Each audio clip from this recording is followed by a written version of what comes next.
Genevieve was in high spirits this morning. Today, her beloved daughter Christine was celebrating her 18th birthday. The girl had always been such a great kid, diligent, kind, and affectionate. And now that she was grown up, Genevieve felt a little sad that her sweet little girl had grown up so quickly. The woman glanced at her watch. Christine was about to be back from the university, and Genevieve's husband would be arriving soon after her. Genevieve reminded Calvin that it was their daughter's birthday and it would be nice to have dinner together tonight. Then, in the evening, Christine would go to the club to celebrate with her friends. She had already made the necessary arrangements.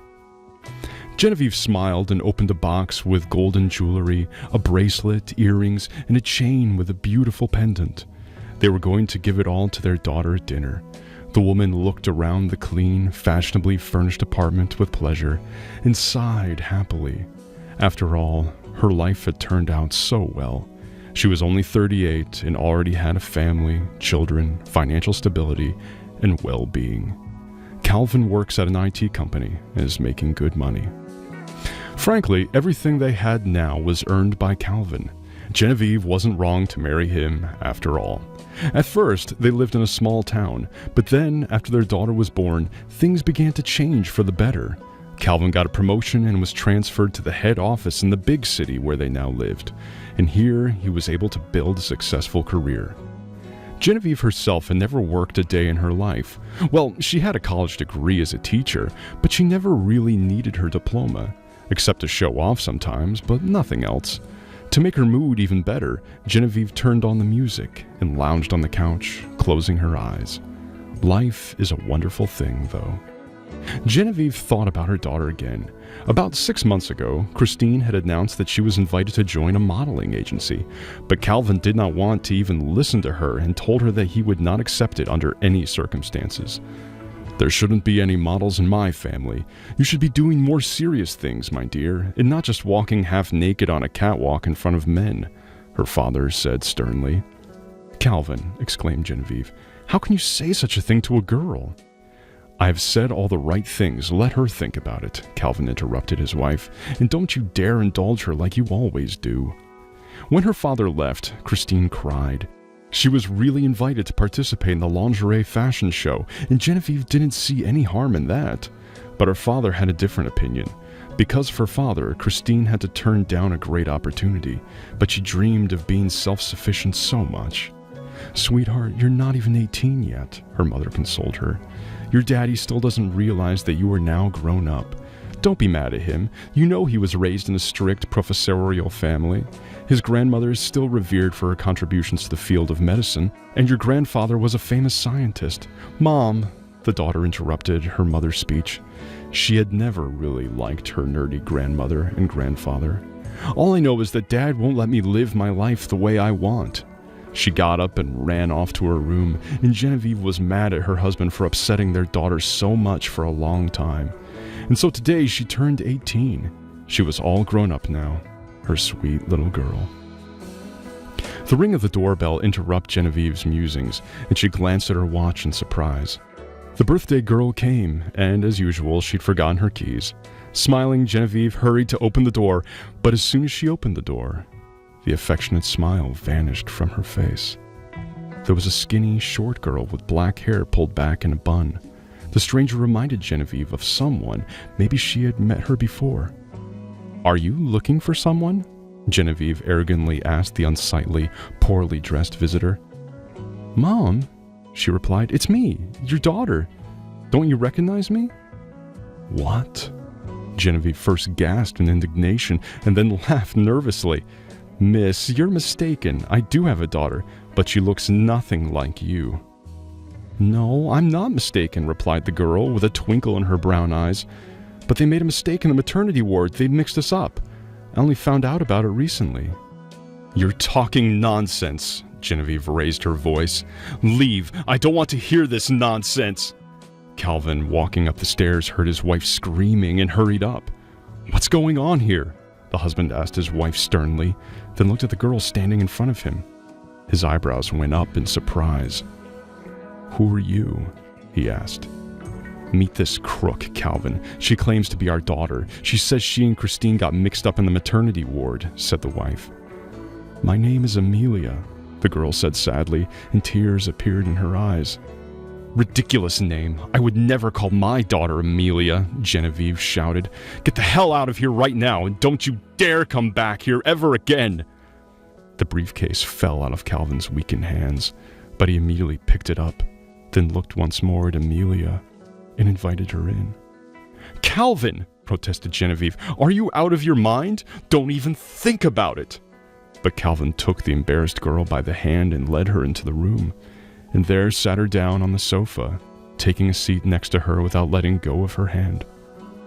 "Don't worry, Amelia, and tell us everything," the man said. "I won't allow it," Genevieve tried to intervene in the conversation again. "Christine will be back soon. It's her birthday, and that scoundrel can ruin it." "Shut up," said Calvin briefly and curtly, glancing at his wife, then looking at Amelia again. "It's my birthday too," said the girl, "except I've never celebrated it in my life. It's not my fault what happened, you know. I lived with my dad and my mom, and I thought they were my real parents, though they never loved me. They both have blonde hair. Also, my mom has naturally curly hair. And that's how I look." She pointed to the sleek black ponytail and straight bangs. "Now I understand that Dad believed that Mom was cheating on him. I didn't know that before, but they were always quarreling, even fighting. Dad drank, then Mom started drinking, and I was left to myself. That's how I grew up. Several times they even wanted to take me away from them to the orphanage, but they mended their ways, though not for long." Amelia sighed, but feeling Calvin's reassuring hand shake, she continued, trying not to look at Genevieve, who was sitting in the chair across from her. "You know, I loved them anyway. I always tried to do something nice for them. When I got older, I cleaned the porches and the yards, and the neighbors would give me food, clothes, or money for it. If there was something good, my dad and mom would drink it away. They also demanded that I should only take money. That's how we lived. When I finished 9th grade, I started working at the farmer's market. At the end of the day, I would clean everything up and sort the boxes. There's always a lot of trash left over, so I cleaned everything up. And then my dad died. The doctor said it was because he'd been drinking all the time. Me and my mom were left alone. She was crying all the time, feeling sorry for him and telling me that it was all my fault and that she wished she hadn't given birth to me. And I calmed her down as much as I could, telling her that I loved her very much. But she didn't hear me. 2 months ago, I came home and found her lying on the bathroom floor with a broken bottle next to her. I called an ambulance. My mother had lost too much blood. She needed a donor, and when I said I was her daughter, the doctors decided they would take my blood for her. But as it turned out, they couldn't give her my blood. I didn't understand anything, and the doctor said I must be adopted. Mom came to her senses. The donor blood was delivered from somewhere, I don't know. I really wanted her to be saved. I was so happy when she got better. She even talked to me then. I asked her if it was true that they had adopted me and explained what the doctor said. Mom smiled then and said, "No, you're not adopted, but you're still a stranger. Not mine." I knew it. I felt it. "You're a stranger." Amelia couldn't control herself, and tears welled up from her eyes. "Come on, that's okay, girl," Calvin muttered. "Tell me, what happened next?" "Nothing," Amelia sighed. "Those were my mother's last words. She died. I buried her next to Daddy. It's not a big town, and the kind neighbors helped me to pay for the burial, and then I went to the maternity hospital and started asking around. No one wanted to talk to me, and only an elderly nurse told me that the day before, the hospital was closed for repairs. 2 girls and 3 boys were born. But the boys were of different nationalities, and one of them was even the son of a respected foreign professor. It was a difficult delivery. Everyone was fussing over the foreign woman in labor. That's when the mix-up must have happened." "Yes," Calvin exclaimed. "I remember him. He was walking by the windows of the maternity hospital, looking at his watch all the time. I remember." "Calvin, are you insane? Do you believe this nonsense?" his wife asked. "Genevieve, the girl named our town, the name of the maternity hospital, and even the smallest details. And it's easy to check everything by doing a DNA test. It only takes a few days," Calvin said. "No!" cried Genevieve in horror. "I won't let you do these stupid tests. Are you going to give up on our daughter?" "No, I am definitely not going to do that," Calvin began. But then Christine's voice was heard from the threshold. "Who is going to give up on me here?" Genevieve rushed toward her. "My dear, don't listen to this nonsense. Happy birthday, sweetheart." "Who's that?" Christine nodded toward Amelia. "Nobody. She's already leaving," Genevieve said. But Calvin stood up and said that Amelia should stay. "It seems she has the right to stay here," he added. "Mom, Dad, I understand nothing," exclaimed Christine, and her father briefly explained to her what kind of guest came to see them. Christine then ran out of the apartment, slamming the door loudly. "Are you both happy?" cried Genevieve, and wanted to follow her daughter, but Calvin stopped her. "No, you and I are going to talk now, and Amelia will wait for us here," Calvin told his wife and led her toward the kitchen. They went into the kitchen, and Calvin began to calm his wife down. "Genevieve, darling, do you remember that we always made fun of how Christine didn't look like us? And now look at this girl.